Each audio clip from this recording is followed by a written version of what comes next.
Hello, everybody. Salutations, and welcome to another Zendikar Rising Draft here on the channel. Before I dive in, I do want to remind you that if you enjoyed the video, be sure to hit that thumbs up button, subscribe to the channel, leave a comment in the comment section down below with any questions or feedback. Click that little bell icon so you get notified when I post future videos. And check out the Twitch stream live at twitch.tv/NicolaiBolas. We're getting closer and closer to... to 10,000 subscribers. It's gonna be cool when we get there. I keep opening Akiri Fearless Voyager. It's so funny because it always leads me to ruin. It's just like, oh gosh, every time I open this card I just train wreck myself because I want to play it. Oh, it's so funny. She is really good, but I always draft red-white Akiri decks and it's so funny. Even like I've sometimes just like forced Akiri too, which isn't great. The fact that there's a scavenged blade to go with the Akiri is somewhat appealing. There's also a Black Bloom Rogue, which is a really good uncommon. I'm just gonna take the Akiri though. Akiri is really good when it gets there. Black Bloom Rogue is maybe a safer pick, but red white committed. I'm not committed. I'm not gonna do that. The same thing I did that last time. Okay, so we taken an Akiri, but that does not mean we have to draft red-white. So we can take something like a Vastwood Surge, which is a really sweet ramp card. Pack 2, pick 1 Boros Warrior. Exactly. Take some equipment this time. Yeah.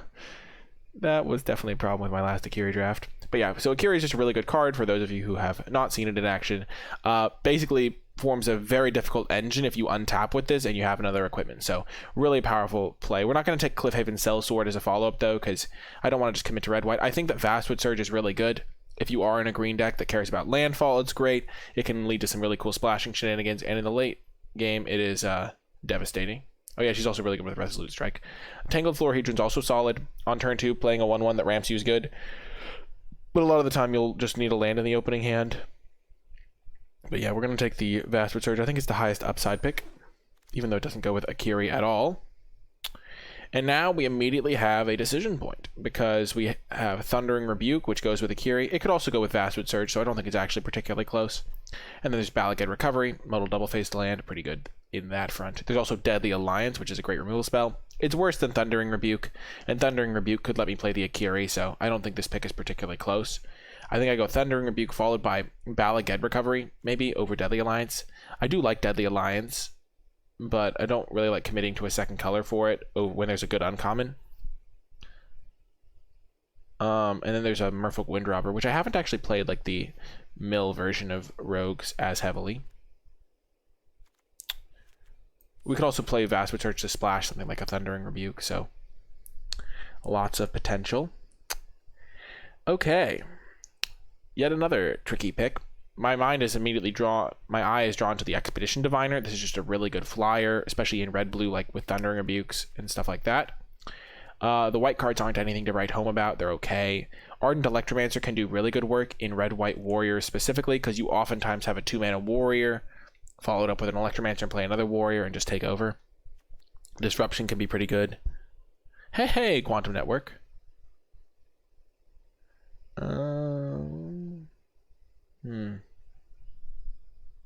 So I think it's between the Electromancer and the Diviner. I don't really want to take a Nectar Pot. I'm going to take the Electromancer, because I think this card's pretty good. I never take it, though, because, I don't know, I feel like I've just been a little bit down on it compared to where other people might have been. Okay, and now there's a Relic Golem, but we're not anywhere near a mill deck.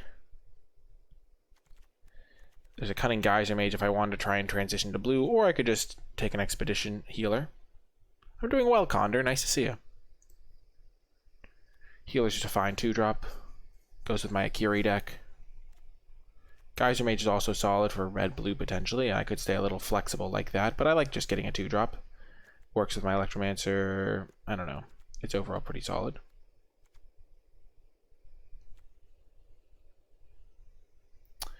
Golem only really goes in blue-black, and I'm miles from blue-black. And then I proceed to see the pack that has a lot of blue cards. So I think I kind of missed the boat on blue. I don't know exactly where I was supposed to get into blue. Maybe the Electromancer pick if I'd taken the Diviner, but I think it's hard to justify that pick when I already have a couple red cards. And I could still go with like red-green or something like that. And now I'm just going to take the Ban Array. I'm just going to... The blue ship has passed, I'd say. There's a Sneaking Guide, but I'm not a huge fan of Sneaking Guide. Just really clunky. I was actually pretty impressed when I played the Ban Array. I've only played it once, but it was pretty good in that situation. Reclaim the Waste goes with the Vastwood Surge, but we haven't really seen a ton of other green stuff either. And now getting a Grotag Bugcatcher. Pretty nice. And we are going to end up in the Akiri deck after all. I wasn't as locked in as I was last time I opened Akiri. I feel like last time it was a lot more, okay, we're going to do it. But now Bugcatcher's actually looking pretty good. We got a Cleric, a Wizard, over the Sellsword. Sellsword might wheel from the first pack. That'd be really good. Ooh, baby. Equipments, yes. Hey, Antonio. Vanguard is nice. A great addition to the deck. Late green cards, but I think we've got ourselves a good lane here. I guess we could speculate on Reclaim the Waste just in case, because we could technically go red-green. Sellsword versus Healer is kind of interesting. On one hand, Warriors are generally going to be good with things like Goma Fata Vanguard, but Bugcatcher cares more about having diverse types. I think I'd rather have the Sellsword because I'm going to get more Warrior stuff down the line, presumably. And that's just a really good situation to find myself in, but this card is good as well. Also, this hits harder for my aggressive deck. Wow. No respect for green cards. Farsighted Up can actually be okay in decks like this. If you get enough Bugcatchers or Party Matters cards, it can do good work. And also just giving yourself a little bit of card draw. Yeah, the Relic Axe. Also, just like red-white uncommons that care about Warriors. So like the Goma Fata Vanguard, the paired... What's it called? The one that fights, and there's like two of them. It's like a 2 and a white, 3/2. Her weapon's impressive, sure, but you should see her wield it. Does the pike not have... Looking at the picture, it looks like there's like holes in that sword. I mean that halberd? Maybe it's a halberd. Paired Tactician, there we go. In the end, you always end up with a Akiri. It's not my fault, Antonio. I always open a Akiri pack one, pick one.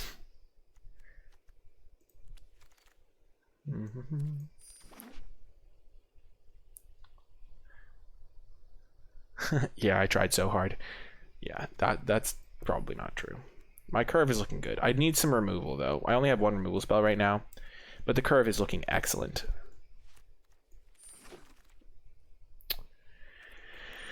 Oh, the green deck that could have been. Dang. Feels bad, man. Well, now I must think. Would I rather have a Skyclave Geopede or an Expedition Champion? I actually haven't played Skyclave Geopede yet.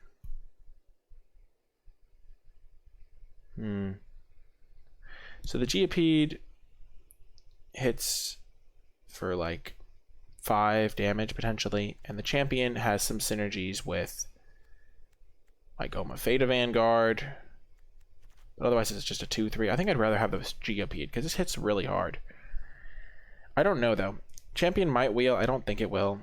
A 3-mana 4/3 versus a 3-mana potentially 5/3 Trampler. They're actually really close, but this one does need another Warrior, so I think I'm going to go for the Geopede. I haven't gotten to play with the Geopede as much, so I want more reps, as they say.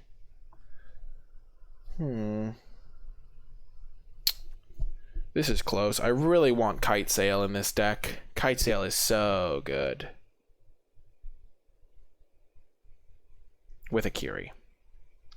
I feel like I need to add that because otherwise it sounds like I'm just like, oh my god, Kite Sail is so good. Electromancer is really good in this type of deck as well. There's also a Pack Beast, which goes with the Bugcatcher and any other party stuff I get.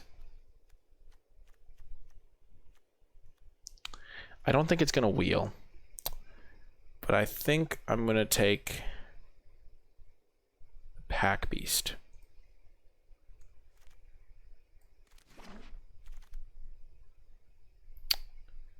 That sweet, sweet Pack Beast action. And now a Shepherd of Heroes for the racing situations.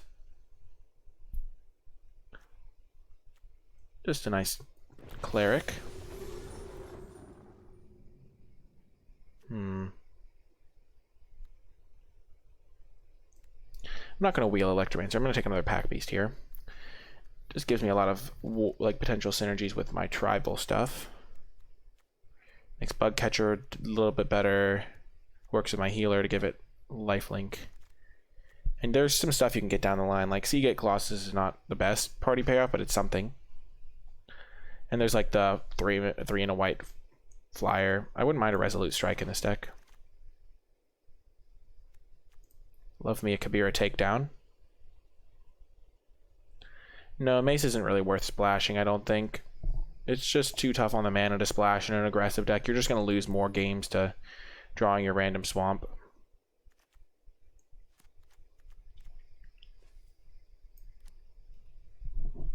Now that I have more warriors, the 3-mana 4/3 might be a little bit better than the Geopede. I wouldn't mind a Helion, but I don't have any flip lands yet, and this one's really good. I do need removal spells as well. You need to keep track, because one of the things you really need to make sure you get in decks like this is some, like, I'm not going to say diversity. Like, you need to have certain tick boxes checked, if that makes sense. I think I need the Nahiri's Binding more than a McKindy Stampede.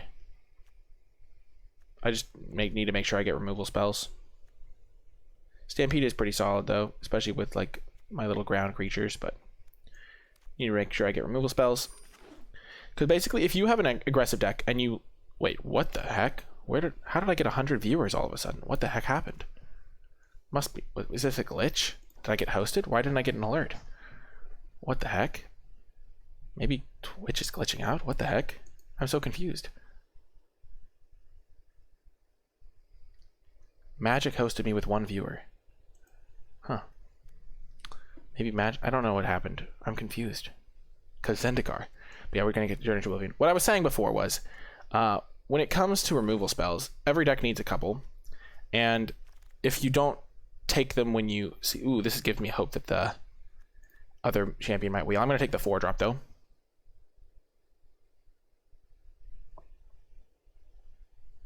Hello, Matlock. Yeah, we're going to take the Kabira Outrider over the champion. Hopefully wheel that other champion that we had in the pack 1. Yes! Let's go. But yeah, this card works really well with the Pack Beasts.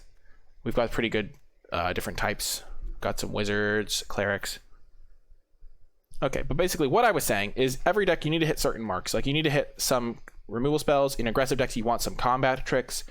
Just so that in your hand, if you have a hand of all creatures, there are certain things that just shut that down a lot more significantly than if a hand has like 1 removal spell and 2 creatures. It's much better than a hand that has 3 creatures a lot of the time. And that's not always the case, but oftentimes it is. Perfect. Resolute Strike. This is exactly what we wanted. This is what's known as a CABS deck, cards that affect the board state, coined by Marshall Sutcliffe on Limited Resources. Wowza. Let's go. Well, this is great. Flashbacks to no equipments. Yeah, exactly. I just never take equipments when I have a Kiri. I really liked the Pack Beast. Pack Beast is looking like it's working out, too, because we have an Outrider, we have a Shepherd of Heroes, some stuff that cares about creature types. Yeah, this deck is pretty sweet. I wish we had equipments. Shepherd of Heroes and Synchronized Spellcraft would be okay. This land is really good, though. So yeah, we have pretty good stuff here. We've got, oh my gosh, red-white land. Huh, do we take the land? We have how many? This is a removal spell, also a land. Okay, so we have, it's between that and Sellsword. We have 1, 2, 3, 4, 5, 6 2-drops already, so we're going to take the land. The land is just going to help us have some extra consistency, make sure that we don't lose games to mulliganing or mana screw or things like that. So I think this is a fine pickup over a Cliffhaven Sellsword, which would be really good in the deck. I also would really like to get a Pyroclastic Helion so that I can like pick up Shadow Skull Smashing in the late game. Maybe that would technically be the pick, but I have so many playables that I feel like I'm going to get there. And now in a cool warrior. Oh my gosh, I really don't want to have to play Utility Knife. I'm not going to reduce myself so low. Resolute Strike also works well with equipments. Thanks for the follow, Miximix. Yeah, Coom Warrior is great. Just makes it so the deck is more consistent, less likely to flood. A Royal Eruption. Perfect, perfect. How many creatures do we have? 16 creatures.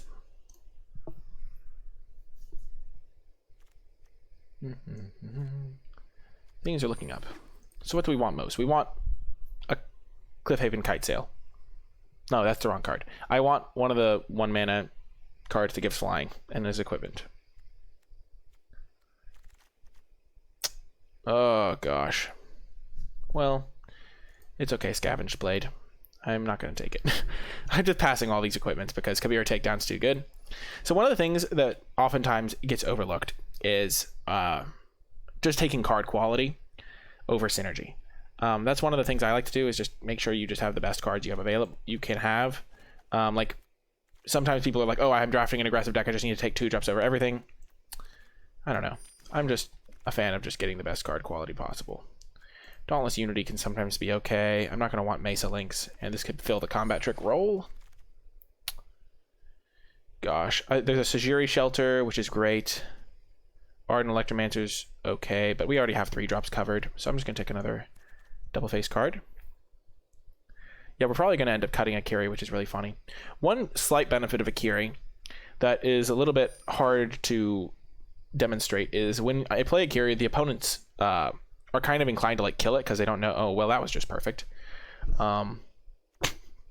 Maybe the best card I could have gotten, pick 8. Where have you been in my life? We already have enough removal, so we don't need the second Nahiri's Binding.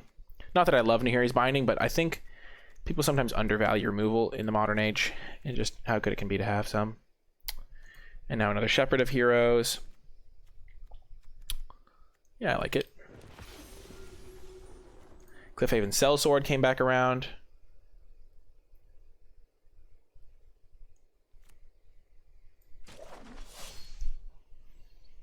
Well, now we're not cutting Akiri, because even with 1 equipment, Akiri is pretty great. Okay, we don't need Smite, because we already have so much removal. We'll just take a guide that we're not going to play. Yeah, never mind, we just suddenly have it all. People ask me what it's like to get lucky. Yeah, the 1 axe. The axe is super good in the deck, though. Okay, so we have 30 cards here. Probably don't need Dauntless Unity. We're probably going to go up to 18 lands. Spitfire, the Gak. Not sure if I need that. Not sure if I need the Adepts either. Or the Electromancer. I didn't get a way to pick up lands because I took the Needle Verge pathway over them, but it's going to be okay. It would have been good to get one, a Tazim Raptor or something, but I'm fine. Am I happy with the Geopede over Expedition Champion pick? I think so. I want to try it out, at least. Okay, so right now we have 17 lands. These gorgeous lands that you can get in the store with the codes. The codes. Okay, so let's start moving our modal double face cards over to this column. 2 takedowns and a shelter. So what I like to do is I like to cut like basically 1-to-1, but then if I have a lot of them, I can add back lands. So I have 1, 2, 3, 4, 5 lands. So that means I would go 1, 2, 3, 4. And this way I have 13 lands plus 1, 2, 3, 4, 5. So I'm going to have 18 lands and end up with like, so I have 13 normal lands, but then I have all these tap lands. So I basically have 18 mana sources.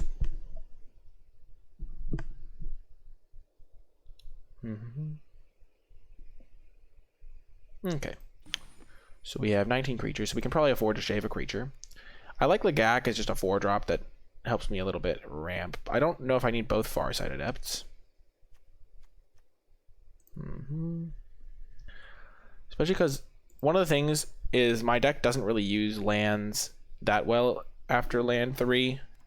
So the benefit of drawing a card on turn 3 is reduced. It is still a wizard to help me gain life with my shepherds. And this is more of a mid-rangey deck. I probably don't need the Electromancer, because I'm not really a guns blazing, take the opponent out as fast as possible type deck. I mean, sure, I can do that, but I also have a lot of removal to like help me in the mid game. I have quite a few 2-drops that would let me go 2-drop into Electromancer 2-drop, though, so that's a consideration.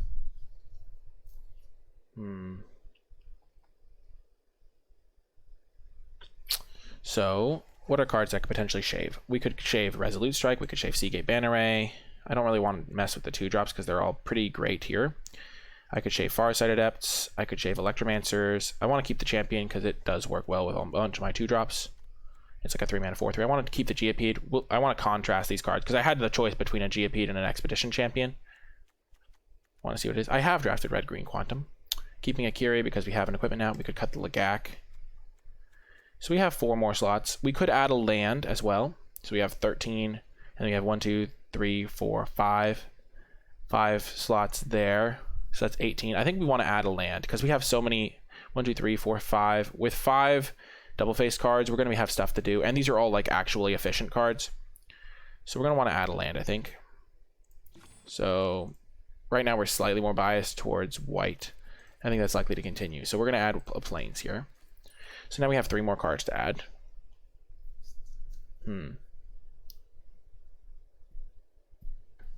So I think we want to add Resolute Strike. I love having combat tricks in my deck. As just, it helps you push damage. Yeah, but it still pushes some damage. It's like a, I don't know. So I added the Resolute Strike, and then I have 2 more slots. My 3-drops creatures. How many creatures do I have now? I have 14 creatures. I would like to get my creature count up. Ban Array is a nice way to use mana in the late game, and it also gives me some nice little curve out draws. It wears a Relic Axe pretty well. I've overall been pretty impressed by that little guy. It did a little bit more work than I thought it would do. I guess my real choice is in the 3-drop slot between Farsight Adepts and Electromancers. Pack 1 Pick 1 was a Kiri. So I guess the question is, would I rather have Farsight Adepts, Seagate Ban Array, or would I rather have Electromancers? I don't think I want the Electromancers. My deck has enough cheap cards that it's already deploying its threats. And Electromancer just doesn't appeal to me as much. So I think I'm going to put Farsight Adept in. Maybe I just want both Farsight Adepts. And then I don't have to rely on this to get creatures out of the way. I can use my removal to knock creatures out of the way. Because I do have a lot of removal spells. I think I'm going to run it like this. One of the things is when you're having symmetrical card draw, if you have more modal double-faced cards than your opponent, you have an advantage. So normally, like, if my odds of drawing a spell would be the exact same as my opponent's, but if I draw a card from my deck, I'm more likely to draw a spell because I have 5 modal double-faced cards. And only 14 lands. I guess I technically have 19 mana sources. This card could be pretty good in my deck.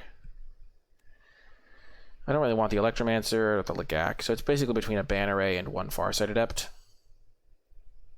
Or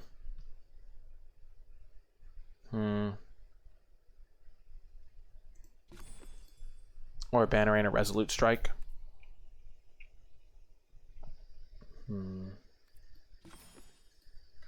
With these Kabira takedowns, it's also beneficial to have an extra 1-drop.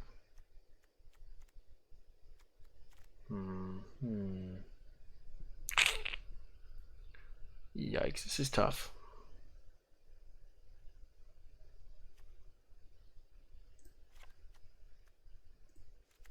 I think I'm going to try it like this.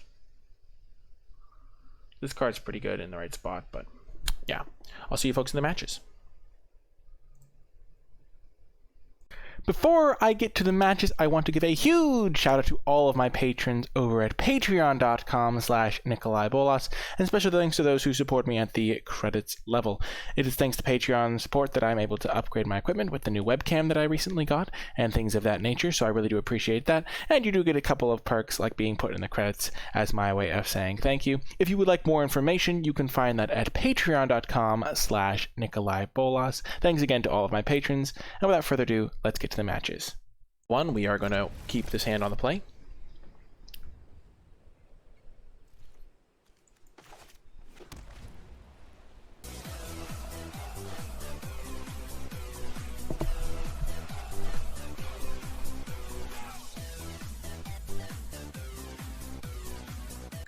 Thank you so much, Jay Fuentes, for the subscription. I really appreciate that support. Gapia predicts 7-1. Matlock predicts 6-3. If you're watching on YouTube, leave your predictions down below. I think this hand's looking pretty good right now. Ooh, the aggro mirror.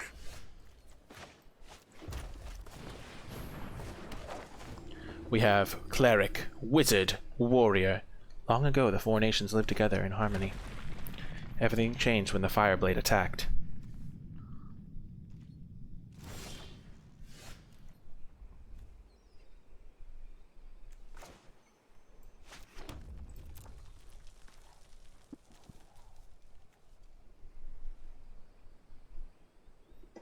Am I fine making this trade is the question.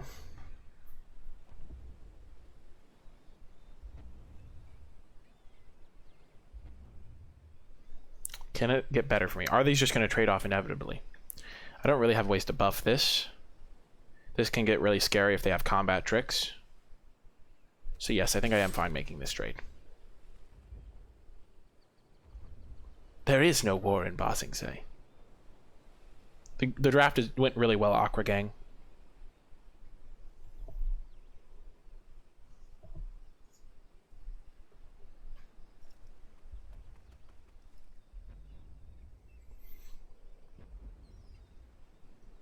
Opponent making a decision. Here we're going to play Farsight Adept, I think. Though maybe they don't have a second color yet, so Akiri would be better.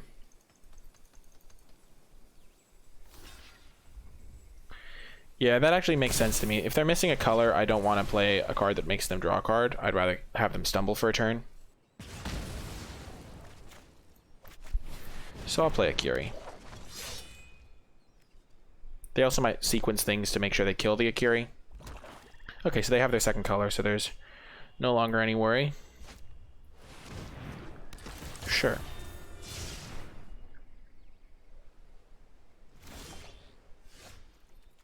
That was a good draw.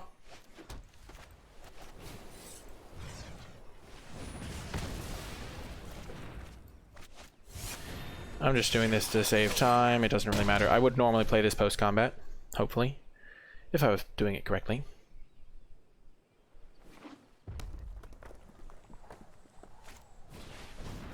Fisher Wizard, sure, sure.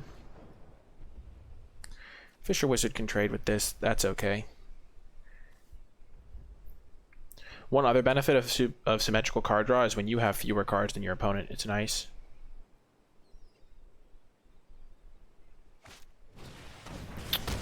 Okie doke.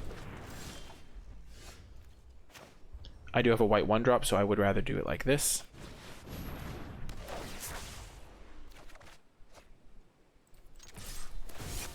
I'm fine making this trade. They also take 2 damage in the exchange.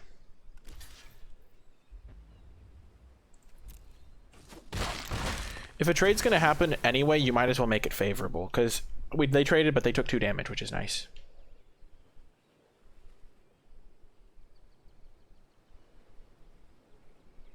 I do want to try and take them down before this thing can wreck me.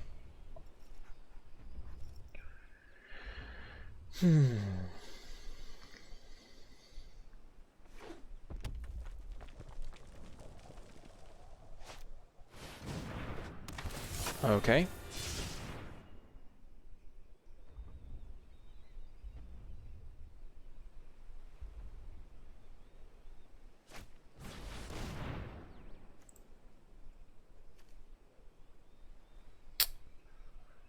I'm going to get rid of the Journey to Oblivion, I think. That is unfortunate.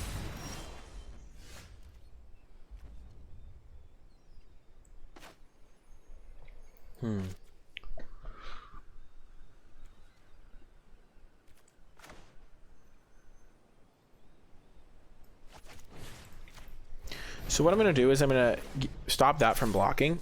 And the reason I'm doing that is because if I draw a land next turn, I could maybe double spell with my Farsight Adept.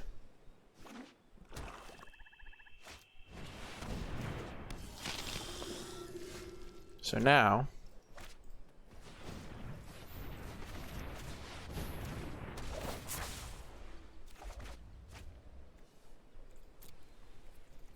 not going to attack here. Since I'm feeling a little bit behind on resources.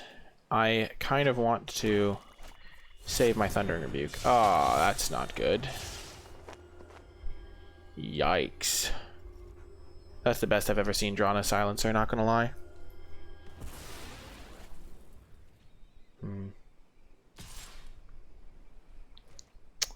I'm gonna lose to Crawling Baron.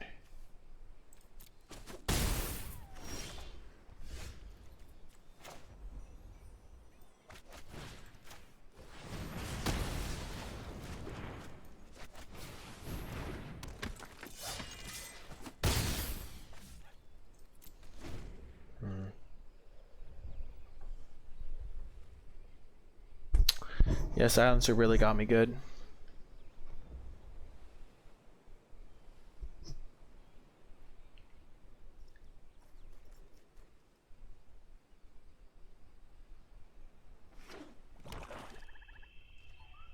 I am so screwed by Crawling Barons here. I'll trade a 3-2 for a 3-3. I mean for a 2-2. This Crawling Barons is a problem.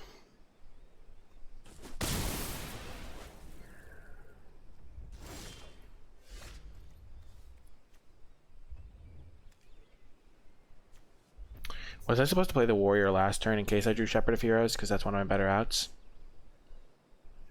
Maybe. Maybe. I considered it, but I figured I only have 2 of these in the deck.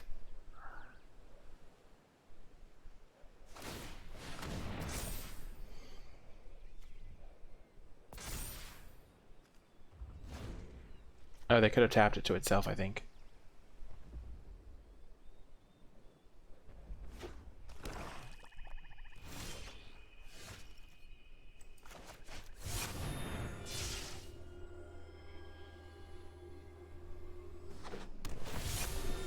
The good thing is if they start attacking me with this, I can maybe kill them on the crackback.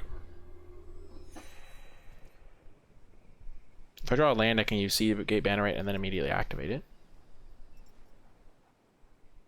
And I have a chump blocker for this. I'm okay. If I played this last turn, I would have been in much better shape. If they have a Deadly Alliance, I'm in really bad shape.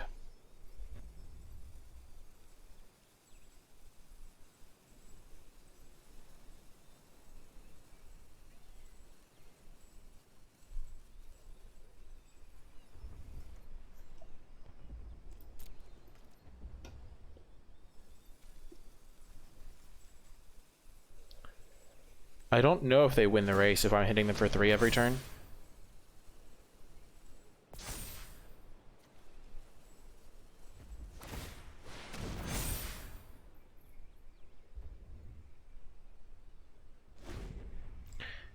Not playing this might cost me. At the time it seemed okay not to.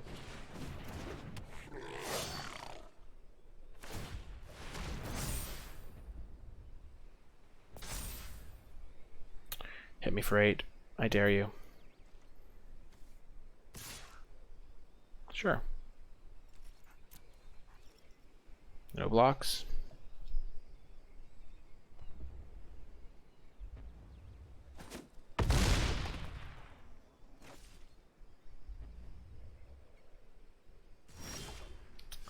Land is good here.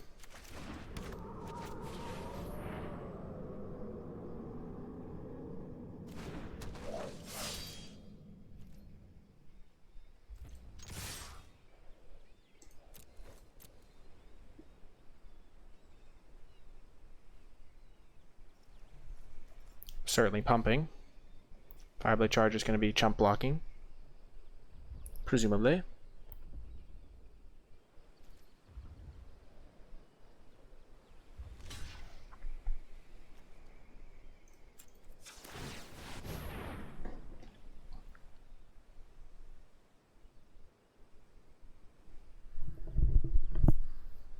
So they might lose because they didn't pump their Crawling Barons one time. It's a little bit above a bummer if they have a combat trick here.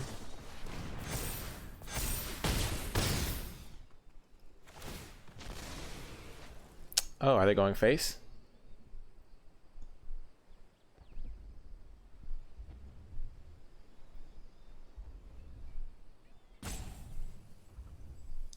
If they go face, they can top deck a removal spell to win. If they go Farsight Adept, they're still dead next turn. So they have to top deck something here.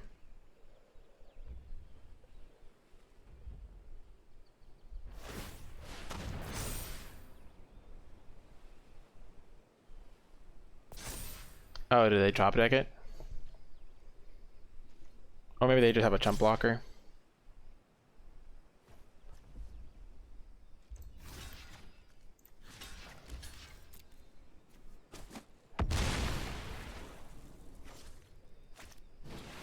No!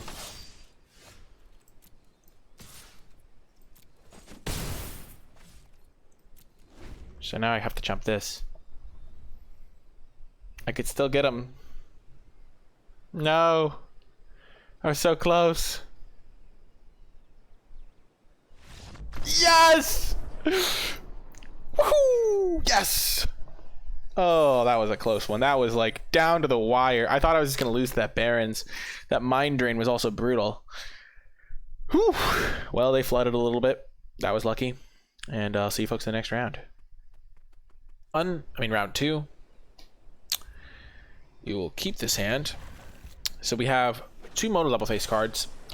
And now we have this extra land. So in an ideal world... So we have basically these 4 if we want to play 4 lands.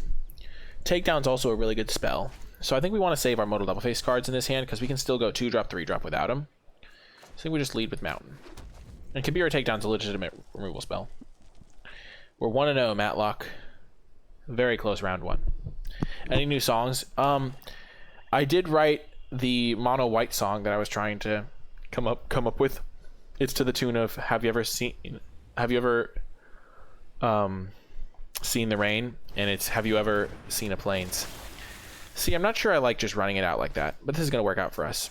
A lot of the time in my drafts, so I could play the Pack Beast because if they're probably planning on attacking, so Pack Beast trades a little bit. I'm happier to trade the Pack Beast off. That's the logic, at least.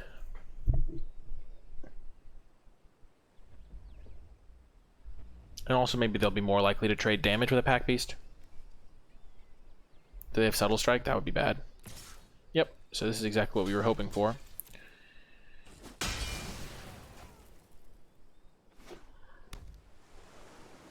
They're probably going to play like a 2-3 or something. Oh, Field Research. Well, Geopede's going to do work here. Because it's on an empty board, which is where it thrives. That was like pretty much the logic there, why we wanted to trade with that 2-1. Because if they don't kill Geopede, it's hitting them for 5. And we can deal 2 to something. Oh, baby.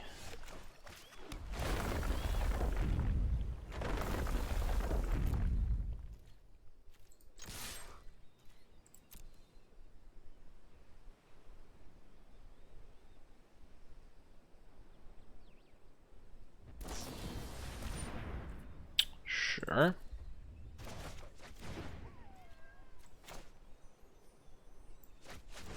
We'll play it again. Hey, Julio Martini.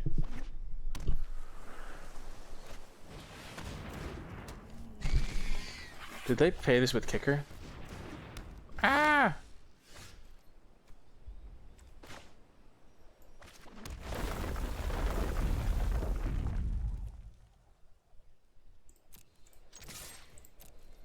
If they trade, I'm just going to Journey to Oblivion Roost so I don't fall behind to that.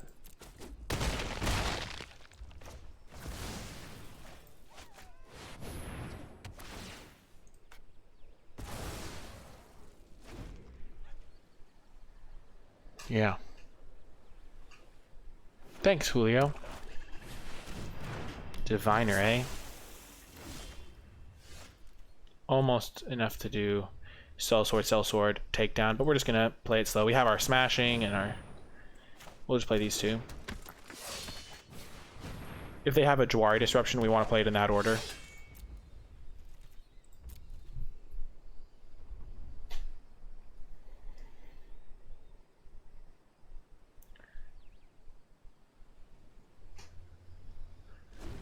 Yeah, I don't think they wanted to take another massive smack from the Geopede or something. Okay, that's a little aggressive / worrisome. Okay, squid. So first things first, we are going to play Sellsword. And then we will Kabira take down the squid. We want to play the Sellsword because it gave us enough creatures so that if they kill one, it still works, and make sure that the Expedition Champion is still big.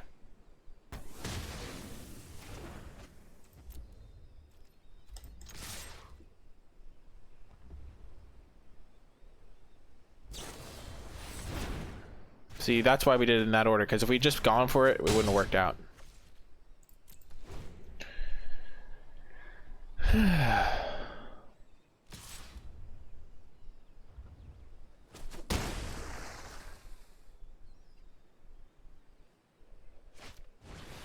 Okay, second diviner. Yikes. We'll play champion and healer this turn. We are not going to attack because I think they might go for block, or we can use this with X equals 4 to kill both of them at once and hit them for a lot of damage. But currently this doesn't have lifelink, so they might think, oh, we can attack them. But this is where Pack Beast comes in. Handy dandy Pack Beast. Ah, criminy. Ah, brother.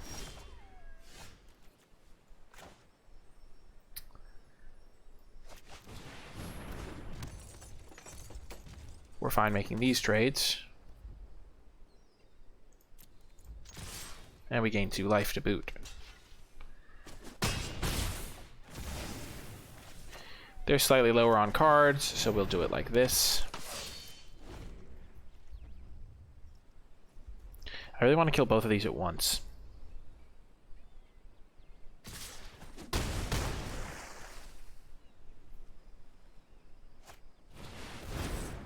Ah, so many flyers. Well, that's not good. I think we lose now. Maybe I was supposed to far set it up to try and draw a land so that I could deal with both of these. So I'm going to go up to 6. They have more than that in damage. Eh, maybe not. Let's see if they block. They might have to. 4, 6, 8. They might be afraid of something. Okay, this works out. Oh, please block, Betty. Well, this works out even better.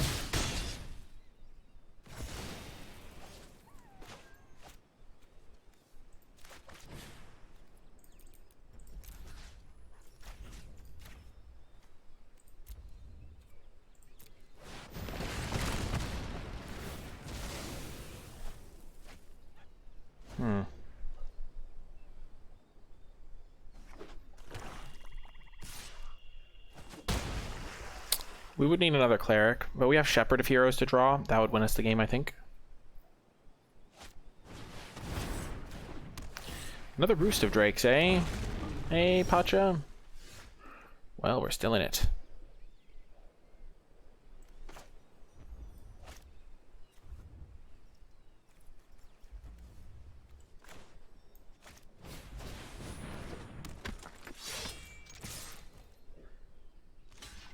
Beautiful.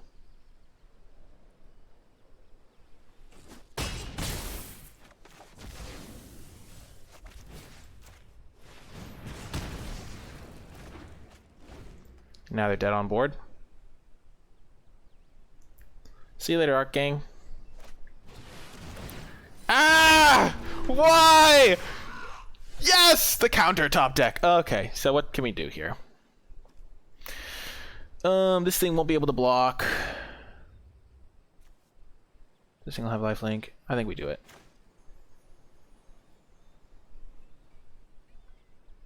Dang it, Skyclave Sentinel was such a bestial draw. We have to play the Shepherd. I think we play it pre-combat, so this will have lifelink. This thing won't be able to block, so we're going to lose this thing, but we'll deal 4 to them.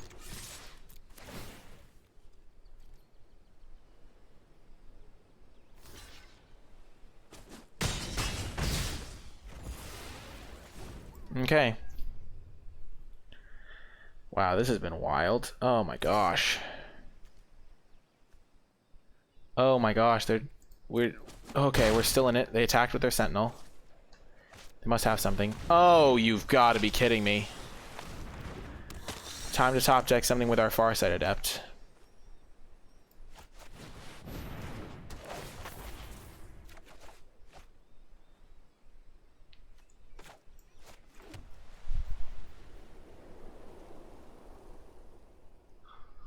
So if I hold back, I'll be able to block there, but I'll die. This has lifelink though.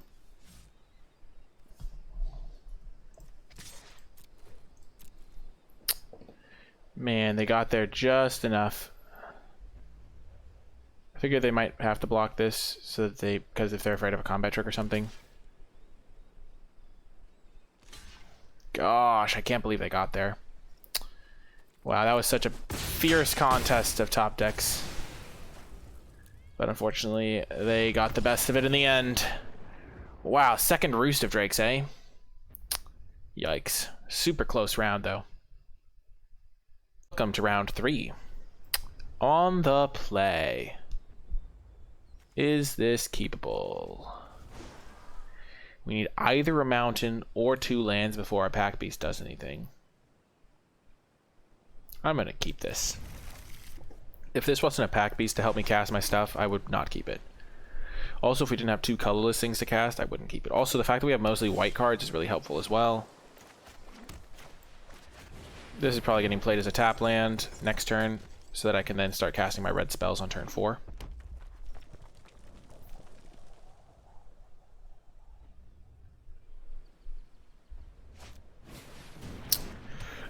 Oh, Cleric, not today.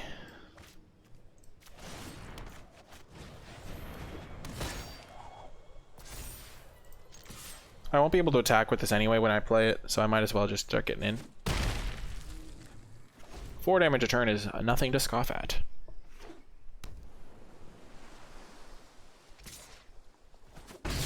That's a really good sign. It either means they have a removal spell they're going to use, or they don't have a follow-up play. Okay. That's okay, because I get all the creature types still. Oh dear. Well, that's really nice. Shadow Skull Smashing coming in clutch. Yeah, we'll pay 3 life. Play our champion. This thing isn't guaranteed to be a big creature. Champion's certainly better in this spot.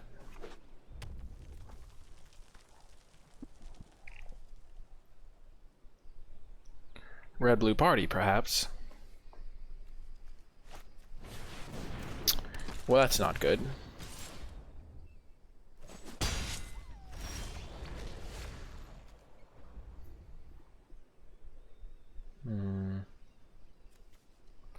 Two to equip, and then I can play pack beast. This thing's a real problem.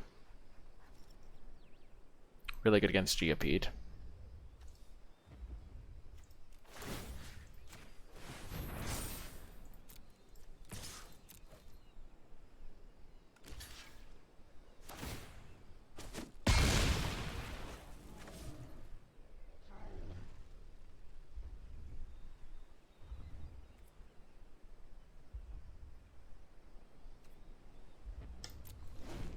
I'm just gonna pass. I don't want to run my 1 toughness creatures into the furnace.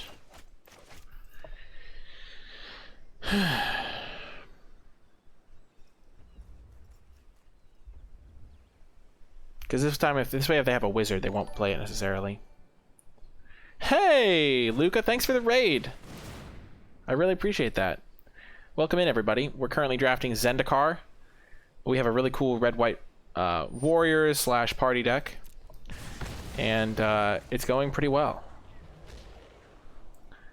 We won a really close one in round 1, lost a really close one in round 2, and this one's looking to be a really close one as well. So good matches all around. But yeah, welcome in.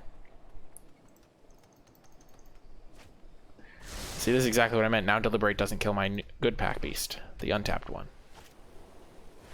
Ah! Another wizard. I did not know Linvala was a wizard.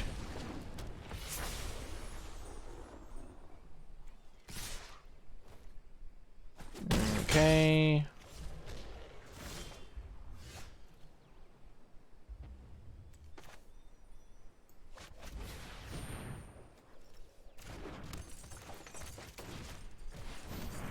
So you might be wondering why I'm killing the Linvala instead of the Rock Slide Sorcerer. And that is because the Rock Slide Sorcerer can be protected by Linvala anyway, and so you don't want to give them an option. It would be better for me if I could kill Rock Slide, but the only time they're going to let me kill Rock Slide is if they have something in their hand that makes it better for me not to kill Rock Slide. Yikers, that's not great.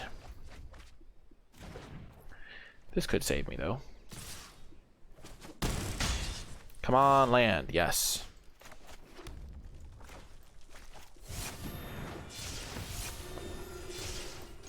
I do have to keep the beatdown train coming because this thing is unblockable a lot of the time.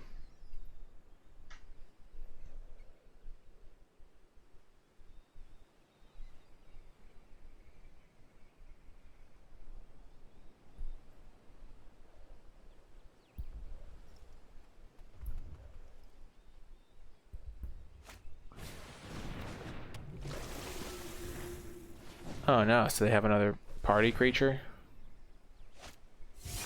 Ah! Oh no. They have 4 mana now, Oh. Good game. Ah! We hath died. Whew. See you folks in the next round. Welcome to another round. We're gonna keep this hand. 2-drop, 3-drop, 4-drop. The dream. No, opponent is trying to crush our dreams.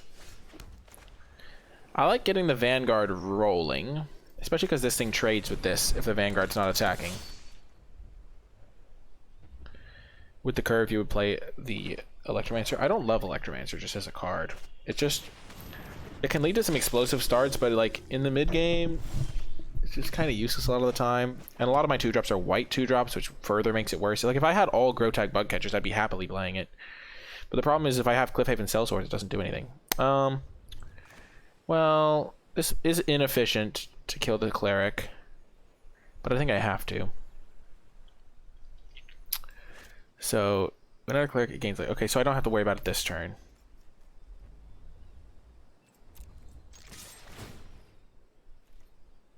Fine making this trade.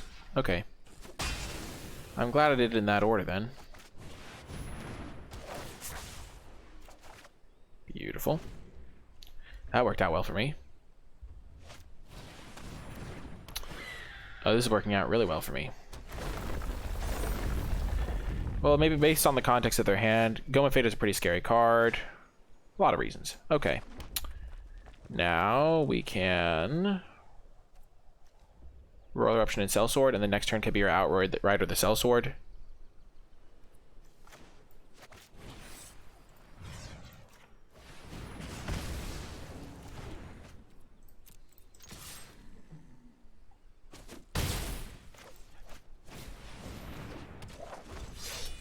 Maybe they do have Aura, that's another possibility, Inept Mage for sure.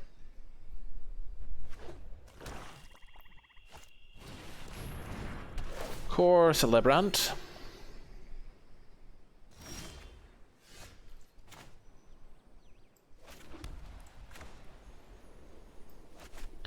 So we're gonna save our Nahiri's Binding for this next turn. For now, we are going to give this +2/+2.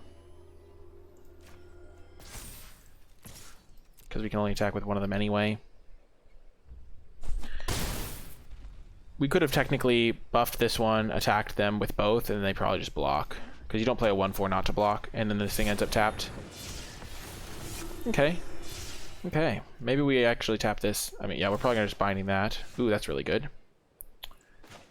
Okay, so we're going to exile the Core Celebrant.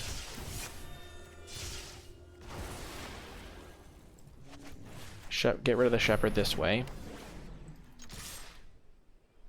Do we have any ways to make this not die to the Seagate Band Array?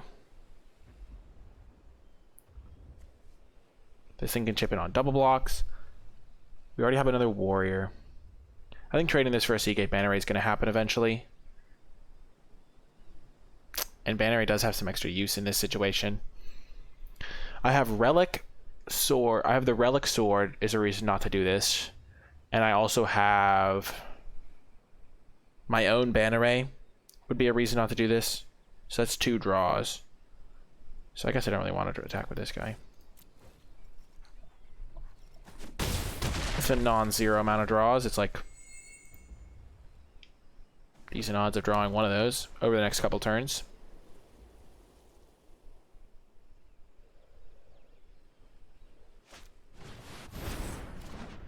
Okay.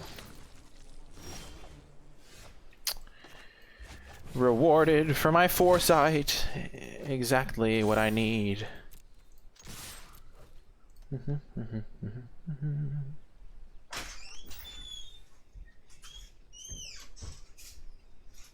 When did T start becoming an H?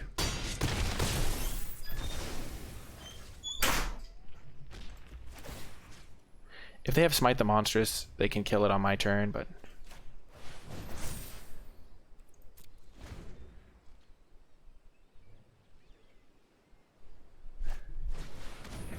Relic Vial. Uh-oh. If they sack their Cleric, then they do not drain me. Look how beautifully that worked out when we top decked the exact card I was thinking about.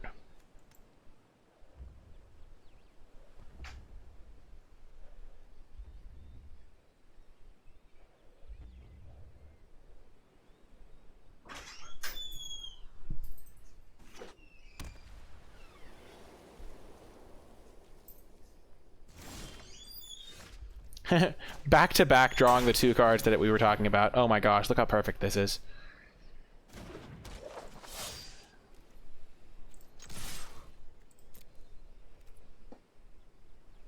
And it's Breton's lethal, so they have to top deck.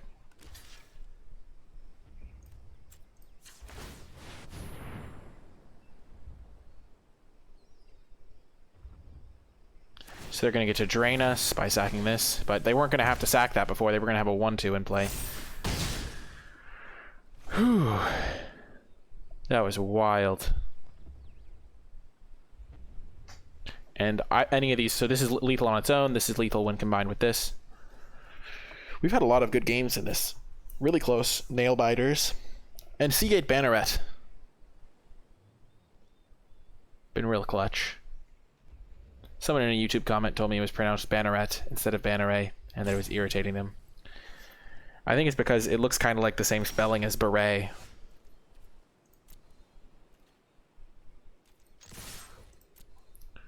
They have to act first. They're probably going to sack this to draw a card.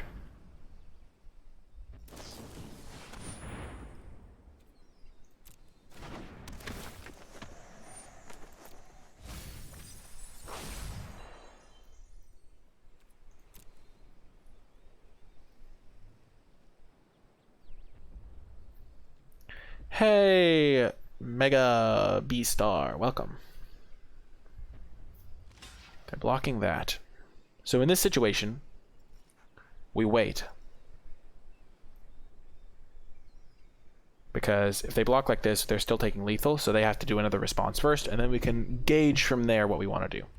So we just pass. They might have a removal spell for this.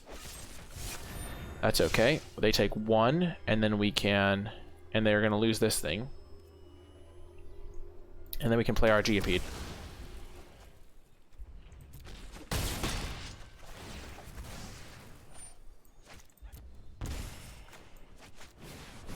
And we're going to equip the axe to our trampling creature, as is only fitting. Oh, I guess it's not a warrior. Yeah, maybe that wasn't as good. Having it on a trampler is really nice, though. Yeah, I think it's going to work out.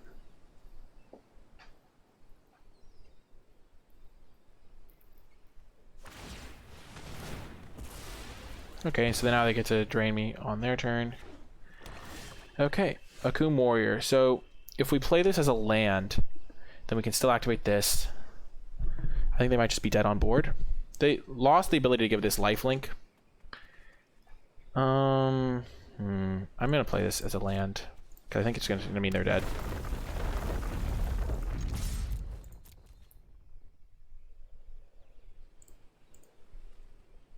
And I still have this to be using.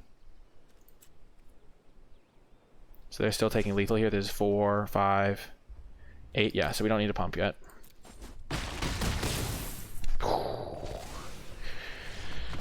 Whew, got the win. That would have been in case they had something like a deal 2 damage for every party member you have, because then they could have killed this before the trigger went on the stack and they would have taken 1 less damage. It wouldn't have mattered here, but that's just a good habit to get into. But yeah, 2-2 now. Really close matches, and I'll see you folks in the next one. Welcome to another round. We are keeping on the plate. Spare no expense.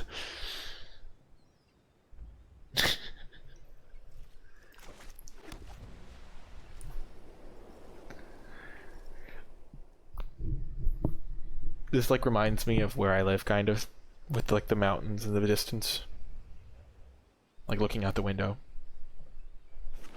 My goodness, looks the exact same. Okay, so we're playing as a red deck.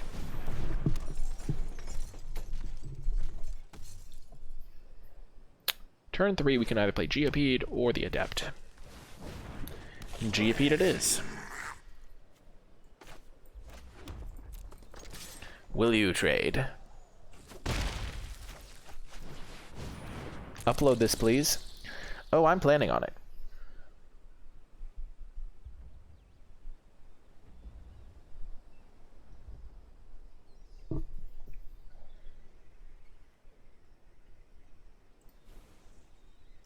It's a fox. Oh, wait. That's covered by Twitch chat on my stream. I'm not going to talk about the fox. It brings me joy, though. I think they changed the animation for it a little bit. It always looks like it's in a shadow now. No, don't kill me. Opponent, please. Please. My Geopede just wants to roam free. Oh, yeah. I'll take 2. No blocks. It is going to roam. Oh, and I can even Kabira Outrider. Oh my gosh. It's the 0-1. The Hellhound, also known as the Geopede's worst nightmare. Okay.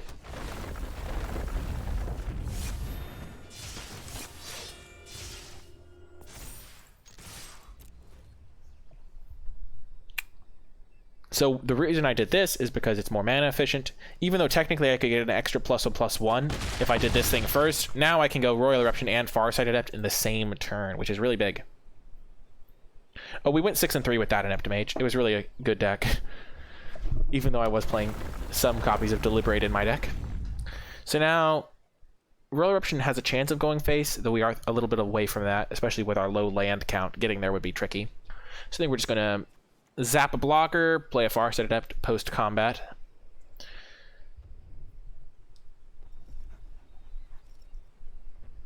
Thanks so much, everybody, for tuning in today. It's been a real... What's the word I'm looking for? Rambunctious stream? A vocab word.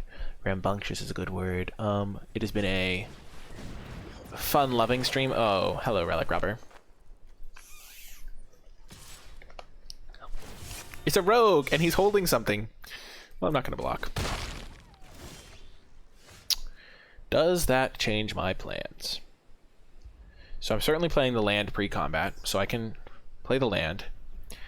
And then if I attack with everything, this thing might block there. They are threatening to take a lot, and I could zap their face potentially. And then I think I just play the Shepherd of Heroes, because they still need to answer the Geopede and everything, and I don't care if this attacks me or this attacks me, so I'm going to go land. Attack, potentially Royal Eruption their face, if necessary. And if they do... I mean, I think I can just do it no matter what, right? Even if they double block this, they take 2, 5, 7, and they're just dead. Okay. Well, Geopede did a lot of damage that game.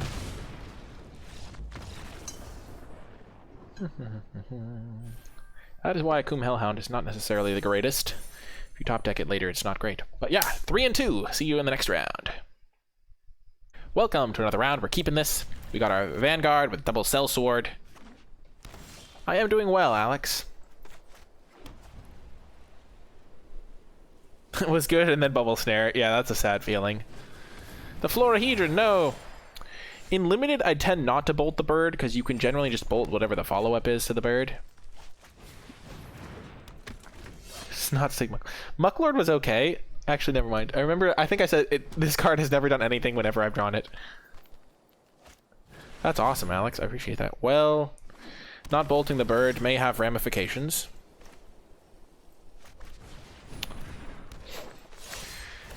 Oh gosh, this is tricky to say the least.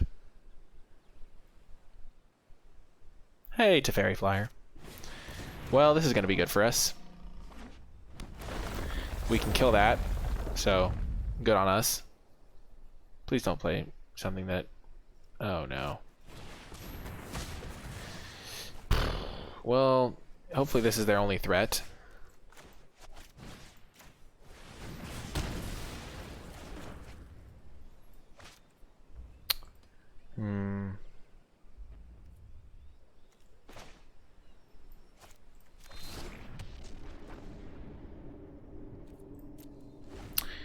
I don't think I want to attack with this just yet. I have this thing to let me get a bonus attack in with it, if you will.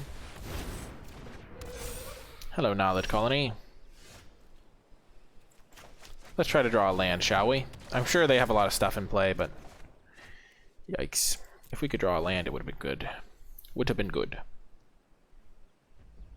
That Florahedron. They haven't won it yet. I wouldn't... Oh, gosh. The bites. Too rabid. Ah! Remember when I could have killed the Florahedron with my Royal Eruption on turn 2? That was a vibe. And then they played a ramp spell instead of a creature, and I was like, oh dear. There's a land. So I could go Pack Beast, Grotag. I kind of want to get the Pack Beast down so I gain more life with my Shepherd.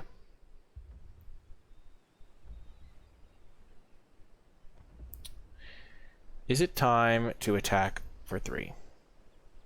Maybe. They only have 1 card, and I have a lot of action here. I could also zap this with a Royal Eruption. That's another option. I think I'm going to do that. So that I can start pressuring them, clocking them. And then I think I'm going to play the Sellsword. I should have done that post, but... Because now I have them on like a 2-turn clock almost. This isn't the greatest next turn, but I can have another setup turn.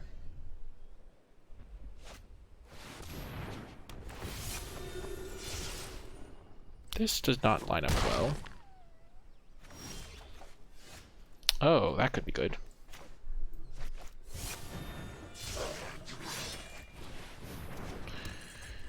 Okie doke, no attacks. Takedown next turn can kill something.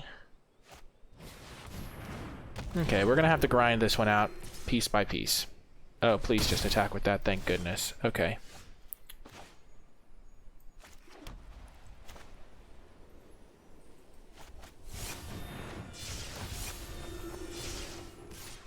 Go, Grotag! Be the attacker you were always meant to be. Oh my gosh, if they trade, I would be so ecstatic. Yes! We have to be careful. We want to keep 4 creatures for Kabira. Okay. Baloth. Because we have to kill the Shepherd, I think.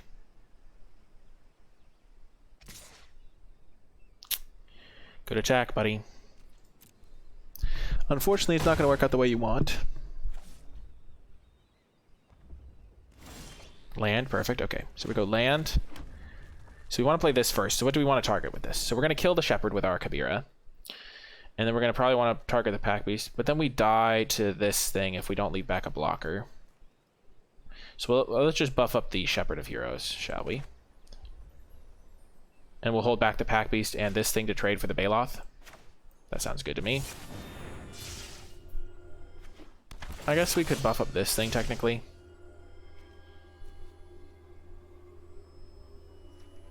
So that if they have an instant speed fight spell, we don't get completely owned.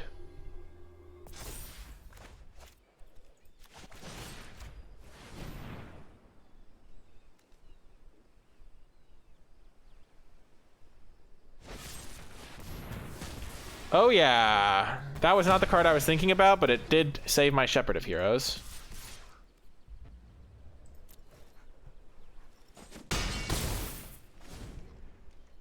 And if they attack with this thing... No! I'm so screwed! Oh no! Oh, they're getting that back? What the heck? Why? They could get back Vastwood Surge. I'm so confused. I think I'm gonna do that.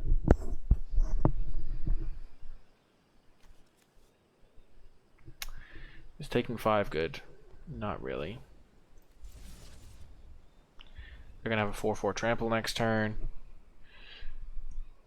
This is a good double block for me. This thing can trade with this. This thing can trade with this.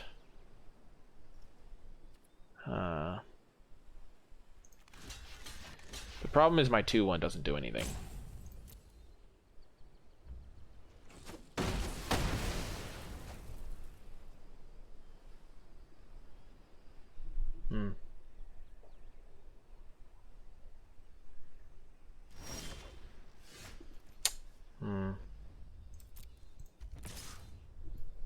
I have to keep the pressure. And now these can double block the Baloth.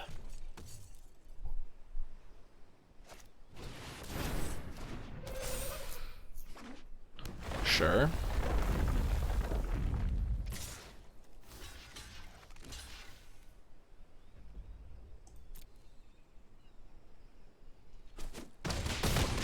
I need to draw a removal spell for the colony.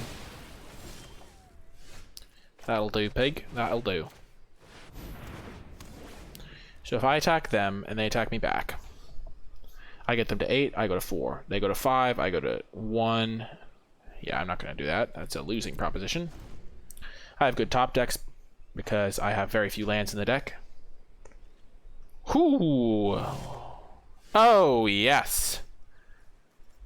1, 2, 3, 4, 5, 6. So we can kill this thing.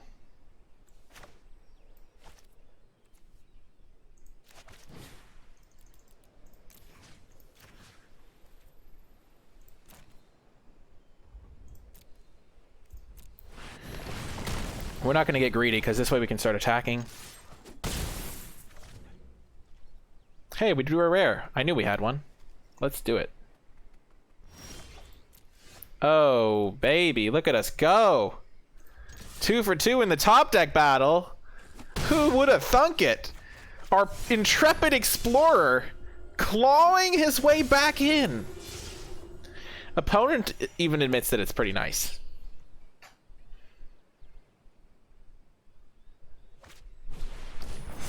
They're scaling the heights on their Gnarlid colony. Let's go. Okay.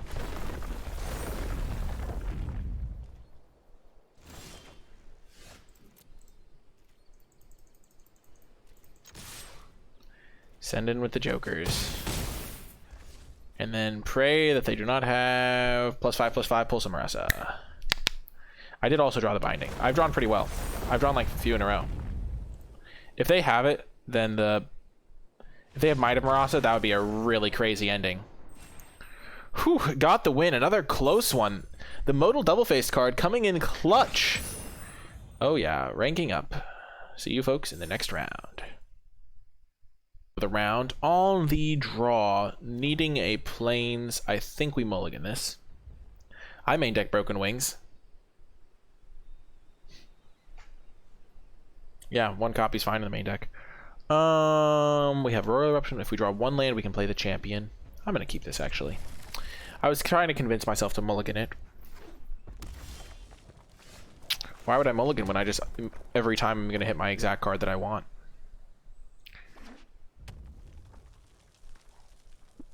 Think so, Shade John. Think so. Let's go. Cliffhaven Cell Sword. If they have a lava dart thing, we're not happy. Top deck sauce.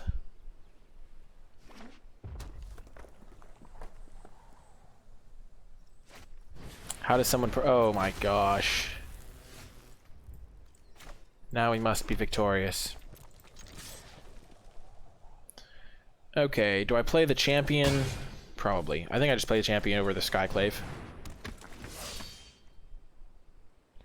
I think you can main deck it Royal just because there's a lot of targets. Like there's a decent number of flyers. There's like the relics that are artifacts, and there's like Nahiri's binding and stuff. So I think you main deck it in best of 3 as well. And I don't think you're supposed to change what types of cards you main deck depending on best of 1 or best of 3. That's just not really super logical. Okay, so we can zap that with Royal Eruption, or they could attack us. So it's not the most mana efficient play. So I think I'm just going to play the Geopede here and hit them for 4.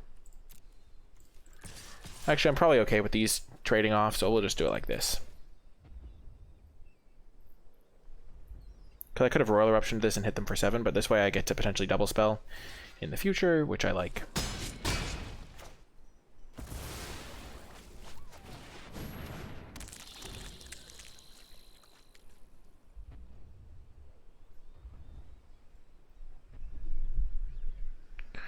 Oh for 1 with Rebel Fort. Talk Rebel Fort. Oh man, unfortunate. But we're gonna play this. And then we're gonna play the Vanguard.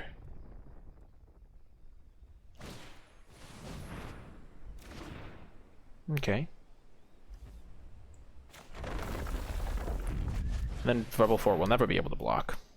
But we're doing this so that our champion can get in there.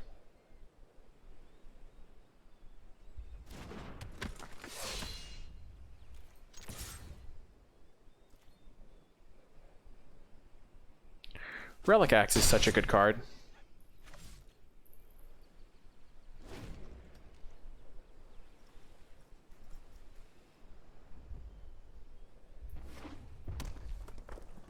Oh no, Roy, I was just saying that if you were saying I could see it being a thing in best of 1, then that should just be, it also means it should be a thing in best of 3 as well. Okay. So Kabira Outrider works much better with Pack Beast in play. So I'm just gonna go Pack Beast, Relic Axe.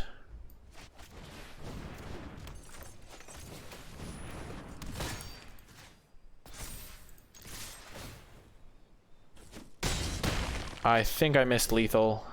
I certainly missed lethal. I forgot I could just zap their face. I didn't even look at their life total. Yeah. Let the criticism commence. That hurt my shoulder.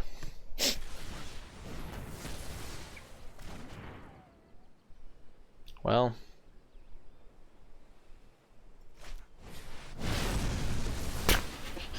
The funny thing is they were almost like back in it in a way.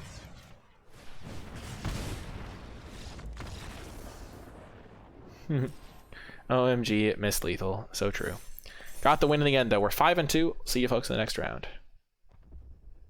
For the round, we're gonna keep this hand. It's got a lot of potential. We need an Akiri emote? Why? Why would we need an Akiri emote?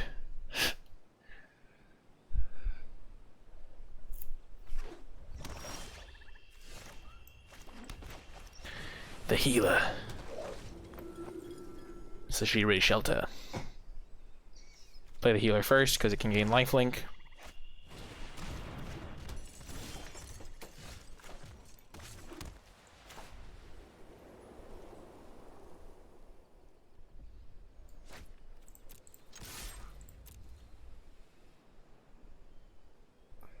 I kind of want to keep this thing alive.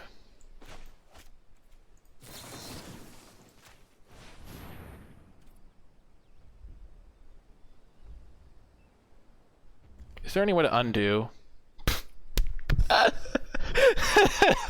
No, I was playing so well. Step away from the computer for a second. Oh, gosh. Well, I botched this. How do I undo? Oh my god.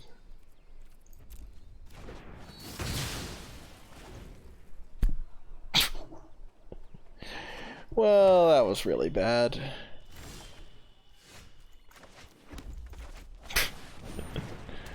Oh gosh. That was kind of like in my mind I was like, well, I was thinking, oh, why didn't I play Pack Beast to get my thing lifelink? And then my mind was like, well there. If you had played Pack Beast, you couldn't have played your protection spell.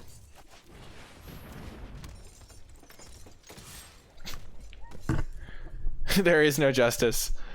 Oh my gosh, are they going to chump block? Yes, they are. Of course they are. Oh my gosh, this is... Oh, they're just color screwed. Watch them just concede despite my horrifying play. My gosh, sometimes you swing one on them. Oh my gosh, it can't block. Can't attack or block.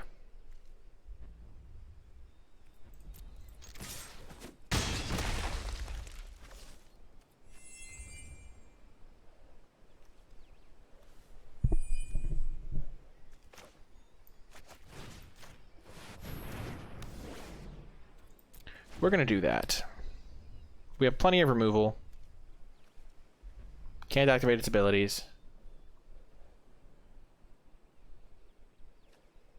This thing can't block. Oh, you're saying they shouldn't have blocked with this? Yeah, they should not have blocked with that. Try to be nice to the opponent's Epistemists. They could be newer players. It's not nice to be critical of someone when just because you're over the internet doesn't mean you should kind of say rude things about them, because you never know, they might watch the video and then it's kind of a sad vibe.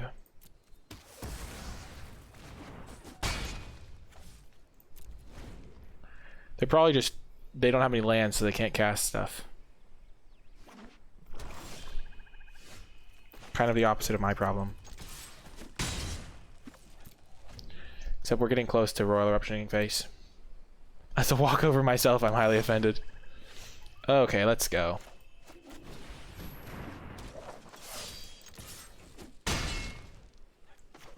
We are gonna play this land. If they have Mind Drain, they're basically dead anyway. And this way we can potentially zap their face.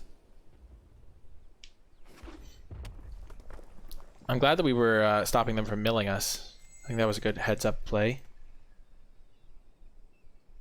Okay, they hit their second color. What now? Walkover is not necessarily derogatory. I didn't say derogatory is a strong word. It's just not, like, if you said to someone at F&M, like if you were talking with your friend after a match, you said, yeah, my opponent was kind of a walkover. Well, they could hear you. It would be kind of yikes, if that makes sense. Gosh, yeah, good. Try to keep it PG here in the chat. Why did I choose to play Adept over Electromancer? I don't love Electromancer in general. A lot of my 2-drops are white 2-drops, which makes it harder to double spell with it anyway. Okay, so this is 7 mana.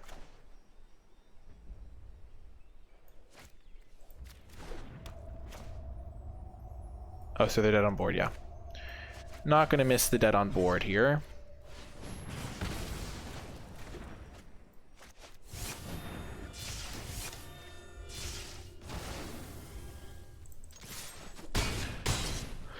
Basically, Adept being able to draw is pretty nice for my deck that doesn't have card draw and that has a better spell density than my opponent's decks due to my modal double-faced cards. So if we both draw a card, 17 of their cards might be lands, or maybe they'll have a couple of modal double-faced cards. But because I have 5 modal double-faced cards, I'm more likely to draw a spell off of that draw step than they are, which gives me a nice edge. Also, a 3/3 is a nice body, and it helps facilitate my deck that doesn't have as much card draw. Because if they're going from 6 to 7 cards is much different from going from like 1 to 2 or something like that. Well, that was cool. We're in gold 1. I'll see you in the next round. All important final round. We are 6-2, keeping this hand on the draw. This hand will determine whether we are champions or defeated.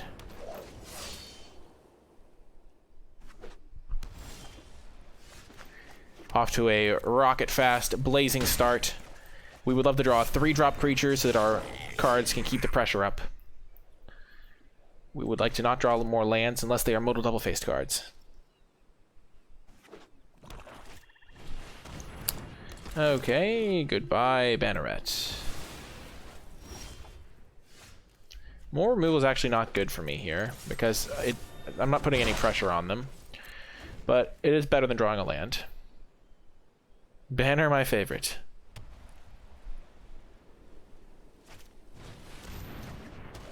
So we can kill this thing with our Thundering Rebuke.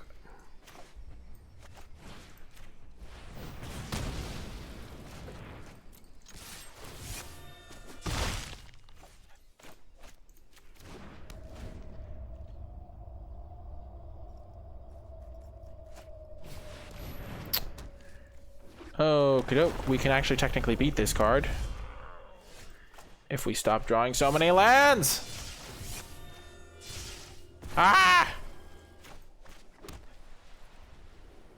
Does it have vigilance? No, it does not. We want this game to go for a while, so we don't want to trade damage right now. And if they attack us, we can attack them back, so they might not attack us.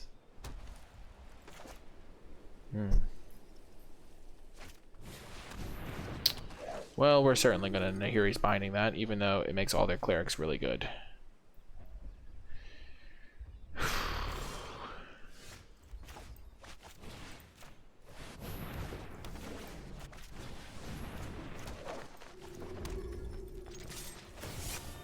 Now that we trample through, we're fine with this trade.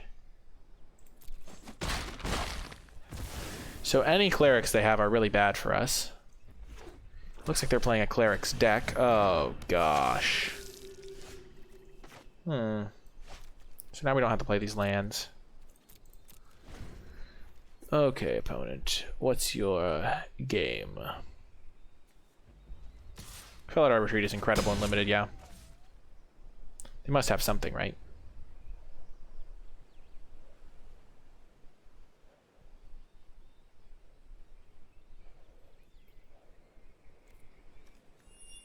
I did keep a land-heavy hand. I only have 6 lands left in the deck, though, so pretty good odds of drawing something good here. Or at least something playable. You know what would be really nice is the Relic Axe followed by a Kiri. That's also good.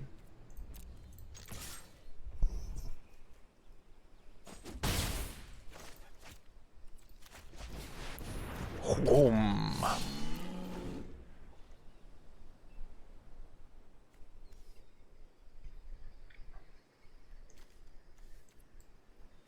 If Scion dies, they get back Demon's Disciple.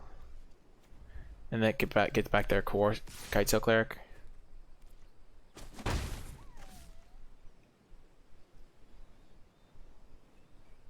No, Demon's Disciple sacrifices Aura. Yikes.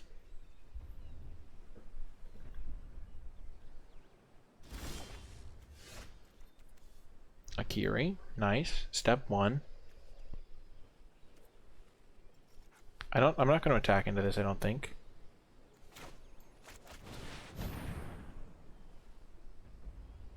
I want this game to go long, because I'm going to draw more spells than they are over the course of the next few turns.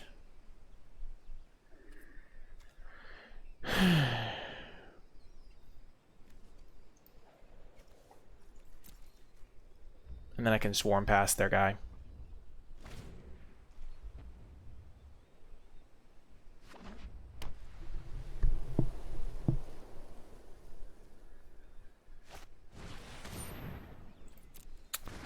They did not expect no attacks, it would seem.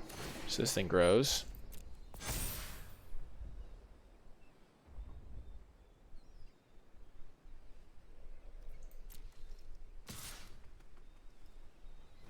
Well, that's really good for me.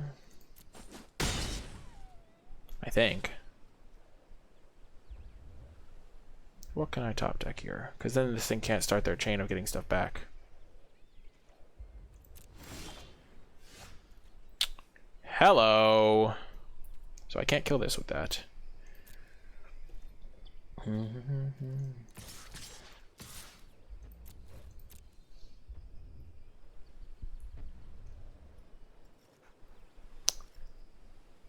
They can double block my healer if they want.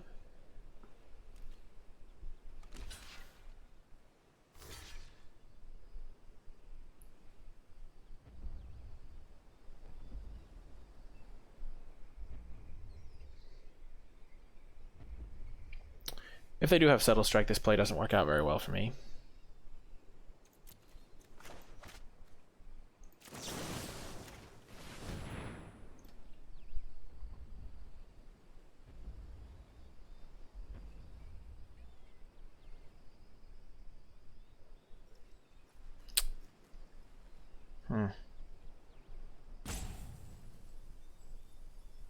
But this way they wouldn't get any aura triggers.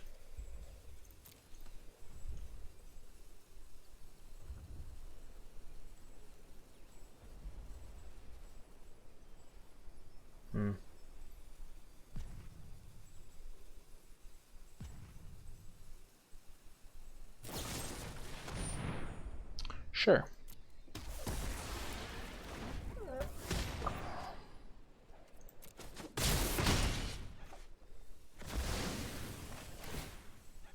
That's so dumb. I hate that that's the way the trigger works.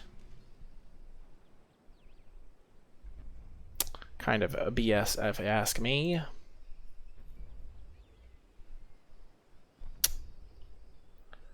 Ugh. Shucks.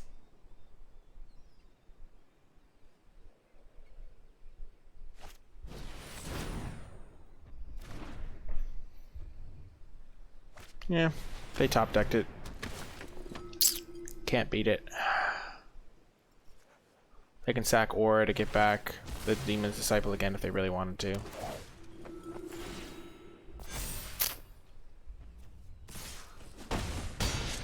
Oh, it's close. Ever so close, and yet at the same moment, so far. Blood Beckoning, too good. Whew. Oh, they had Aura and the Felidar. It was just too much to beat. Yikes. We tried our best, though. It was a close battle, kind of. At moments, it was close. It was like one of those charts where the things converge and then they just fall apart. But yeah, really fun deck. 6 and 3. We never drew a card with Akiri. As happens when I first pick Akiri, I end up with 1 equipment. I didn't take the Kite Sail. I took something over it, like a Cell Sword or something. I forget exactly what it was, but I know it was a Pack Beast. But Akiri, not really the best in my deck, but once again leads to a sweet red-white deck. Lots of modal double face cards, so a pretty cool deck overall. That is going to do it for this draft video. If you were watching on YouTube and made it all the way to the end, be sure to hit that thumbs up button, subscribe to the channel, leave a comment, and leave a hashtag. Hashtag, I don't know, close ones, because there was a lot of close matches in this one. So that'll let me know you made it all the way to the end of the video. Check out the Twitch stream live at twitch.tv/NicolaiBolas. Check out my articles, my Patreon, the Discord server, all linked in the description pinned comment. And yeah, that's going to do it for this draft video. I hope you enjoyed it, and I'll talk to you next time.